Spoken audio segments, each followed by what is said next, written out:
I work as an Uber Eats driver at night to make a little extra cash. Friday and Saturday nights are always the busiest because everyone's either home or with friends and ordering food, so those were usually the nights I would work. I got a request on a Saturday night at 1 a.m. to pick up McDonald's for a guy named Kyle.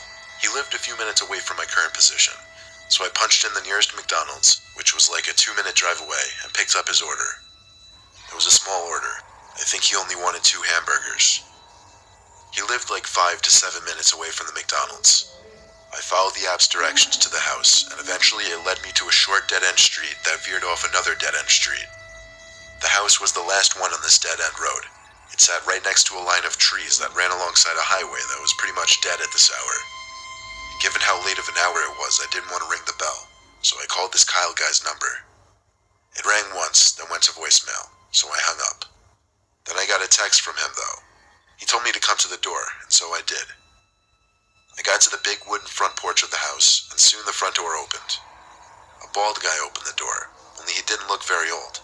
He looked to be in his 30s, yet his head was completely bald. Maybe he was sick or just liked that look, so I didn't judge. However, his breath was disgusting, and he seemed to be quite drunk, so that was a little off-putting. The payments were done through the app, so usually there was no need to wait around for money. But this time, this Kyle guy asked me to come put the pizza on his kitchen table while he ran to fetch a tip. I didn't object to free money, so I waited in his kitchen, which by the way was only lit up by a small outlet-sized nightlight, so it was pretty dim in there. The whole kitchen smelled rather disgusting though. I didn't know what it was. Kyle was taking awfully long down in the basement fetching this tip, so I started to wander a bit. I stepped into the living room, which was adjacent to the kitchen. The TV was on in there, which was the only reason I could see anything. However, the stench was even greater in this room. Then I noticed that the back door was slit half open. Maybe he was airing out whatever that putrid odor was. For the hell of it, I walked to the back door, expecting to get a quick breath of fresh air, but the smell only got worse. Then, finally, I stepped outside onto the man's back deck. I heard flies. The sound of a swarm of flies right by the door. Then, I guess a motion-sensing light saw my movement and turned on, revealing 2 big black garbage bags stuffed with 2 long objects. The smell was unbearable, too. It took me a second to catch on to what I was most likely looking at. Suddenly, waiting around for the tip didn't seem like a good idea anymore. I went back inside and rushed to the front door, and just then I heard Kyle emerge from the basement calling to me, waving a few singles in his hand. He saw me as I was about to open the door and asked where I was going.